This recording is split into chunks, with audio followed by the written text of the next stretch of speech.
MLA Ganesh अन्ना MLA Ganesh अन्ना जीतेगा भाई जीतेगा विकास मंत्री जीतेगा जीतेगा भाई जीतेगा जीतेगा रेवंत रेड्डी गारी नायकत्వం गणेश गारी नायकत्వం गवर्नमेंट विकास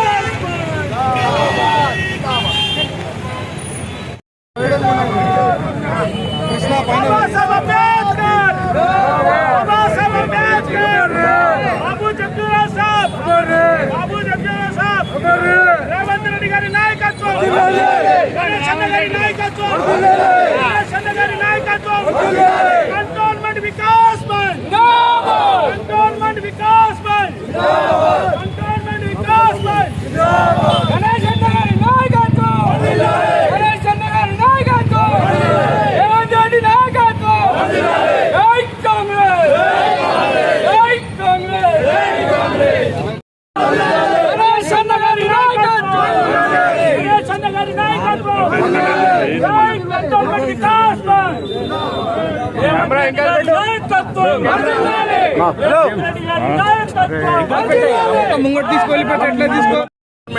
బోర్డులో ఉన్న వాళ్ళందరి ప్రజలందరికీ స్వతంత్రం వచ్చినట్టుంది. ఎంతో సంతోషంగా ఉంది. స్వతంత్రం వచ్చి ఇన్ని సంవత్సరాలైనా ఇక్కడ ద్వితీయ శ్రేణి పౌరుల్లాగా బతుకుతున్న పరిస్థితి, అన్ని సమస్యలతోటి కూడిన పరిస్థితి, అన్ని ఆంక్షలు ఉంది. అలాంటిది ఈరోజు మన గౌరవ ముఖ్యమంత్రి రేవంత్ రెడ్డి గారి చొరవతోటి ఇంత కదలిక వచ్చింది. డిఫెన్స్లో మెర్జర్ గురించి వారికి కంటోన్మెంట్ ప్రజల తరఫున హృదయపూర్వకంగా ధన్యవాదాలు తెలుపుతున్నాం. వారి లేకుంటే ఇది సాధ్యమయ్యేది కాదు. ఎందుకంటే వారు ఇక్కడ స్థానికంగా ఎంపీ ఉండే కాబట్టి అనేక సార్లు మన కంటోన్మెంట్ సమస్యలు పార్లమెంట్లో ప్రస్తావించి సమస్యల గురించి పోరాడిన వాళ్ళు మన గౌరవ ముఖ్యమంత్రి గారు కాబట్టి ఈరోజు వారికి సమస్యలన్నీ తెలుసు. అందుగురించి ఈ మెర్జ్ కావాలని వారు వచ్చినప్పటి నుంచి కంటిన్యూస్గా ప్రాసెస్లో వాళ్ళతో కలవడం, డిఫెన్స్ మినిస్టర్ గారితో కావచ్చు, స్వయాన ప్రధానమంత్రి మోదీ గారితో కలిసి వారు చెప్పడంతో ఈరోజు ఈ స్టెప్స్కి రావడం మీరందరికీ తెలుసు. గత 3-4 రోజుల కిందట కూడా డిఫెన్స్ మినిస్టర్ గారిని కలిసి వారి మీద ఒత్తిడి తీసుకొచ్చి ఎట్టి పరిస్థితుల్లో ఇది మెర్జ్ అయితేనే ప్రజా సమస్యలు పరిష్కారం అయితే ప్రజలు సంతోషంగా ఉంటారని చెప్పడంతో వారు అక్కడ ఉన్నప్పుడే ఈ కదలిక జరిగి ఇప్పుడు మనకి లెటర్స్ అంతా వచ్చేసి ఈ విలీనం ప్రాసెస్ కంప్లీట్ చేసే పరిస్థితి దాకా వచ్చిందంటే అది కేవలం కంటోన్మెంట్ ప్రాంత ప్రజలకు శుభదినం.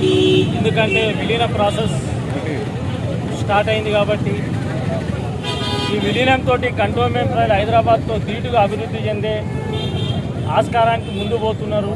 దీనికి ఈ విలీన ప్రాసెస్ షురూ చేయడానికి రేవంత్ రెడ్డి గారు, మా ఎమ్మెల్యే శ్రీ గణేష్ గారు చేసిన చొరవ చాలా పెద్దది. వికాస్ మంచి పోరాటానికి వాళ్ళు ముందుండి మాకు ప్రోత్సాహం ఇచ్చి ముందుకు నడిపించినందుకు ముందుగా రేవంత్ రెడ్డి గారికి, గణేష్ గారికి కృతజ్ఞతలు తెలియజేస్తున్నాం. కంటోన్మెంట్ ప్రాంతాన్ని హైదరాబాద్తో ధీటుగా అభివృద్ధి పదంలో ముందుకు తీసుకుపోతామన్న సంపూర్ణ విశ్వాసం ఉంది. కంటోన్మెంట్ ప్రజలకి ఈ విజయం చాలా చారిత్రకమైన విజయం. కంటోన్మెంట్ ప్రాంత అభివృద్ధికి చాలా దోహదపడుతుంది. నెలల పూర్తి స్థాయిలో ప్రాసెస్ కంప్లీట్ అవుతుంది. ప్రజలకు అన్ని విధంగా మంచి నీళ్ళు అందుతుంది. మంచి స్కూల్స్, మంచి కాలేజెస్, ఈ 3.5% శాంక్షన్ తోటి జాగా కొనుక్కున్న, ఇల్లులు కొనుక్కున్న ఎక్స్ట్రా కట్టాల్సిన అవసరం ఉండదు. ఇల్లులు కట్టుకోవాలన్నా కూడా ఇప్పుడు బోర్డు మీటింగ్లోనే వాళ్ళ బిల్డింగ్ పర్మిషన్ పాస్ అయ్యే పరిస్థితి గతంలో ఉండే కాబట్టి అలాంటిది లేకుండా ఇప్పుడు ఈజీగా అందరికి బిల్డింగ్ పర్మిషన్లు వస్తాయి. ఎఫ్ఎస్ఐ ద్వారా కూడా మా బిల్డింగ్ కట్టినప్పుడు కూడా తక్కువ ఎస్ఎఫ్టీలు వచ్చేది. ఇప్పుడు అందరికీ మేలు జరిగే విధంగా రాష్ట్రంలో అన్ని ప్రజలు ఎంత సంతోషంగా ఉన్నారో మా కంటోన్మెంట్ ప్రజలు కూడా సంతోషం ఉండడానికి పూర్తి స్థాయిలో సహకరించిన మన గౌరవ ముఖ్యమంత్రి గారికి మరొకసారి హృదయపూర్వకంగా ధన్యవాదాలు. సాధ్యం కాదు. వారి సత్తా ఎంత అంటే ఎన్నో రోజుల నుంచి మీకు అందరికీ తెలుసు ట్రాఫిక్ సమస్య ఉండే. కరీంనగర్ వెళ్ళే దారి కావచ్చు, నిజామాబాద్ వెళ్ళే దారి కూడా వారి చొరవతోటే ఎలివేటెడ్ కారిడార్కి శంకుస్థాపన చేయగలిగాం. కంటోన్మెంట్ ల్యాండ్స్, ఆర్మీ ల్యాండ్స్ కూడా మనం భూ బదలాయింపు చేసి తీసుకొని అంత పెద్ద ప్రాజెక్ట్కి శంకుస్థాపన చేసిన ఘనత మన ముఖ్యమంత్రి గారే కాబట్టి వారి ద్వారానే సాధ్యమైంది. మీరు అందరూ అనుకోవచ్చు మొత్తం 62 అయినప్పుడు ఇదేంది అనేసి, కానీ అనేక సార్లు మీరు గమనించుంటే గతంలో జరిగిన ప్రక్రియలో అన్ని కంటోన్మెంట్ బోర్డులు ఒకటి, సికింద్రాబాద్ కంటోన్మెంట్ మరొకటి లాగా వీళ్ళు డిఫరెన్షియేట్ చేసి మాట్లాడారు కాబట్టి అలాంటి పరిస్థితులను కూడా ఇలా ఈజీగా చేయడానికి ఏకైక వ్యక్తి మన గౌరవ ముఖ్యమంత్రి గారే కాబట్టి వారికి మరొకసారి హృదయపూర్వకంగా ధన్యవాదాలు.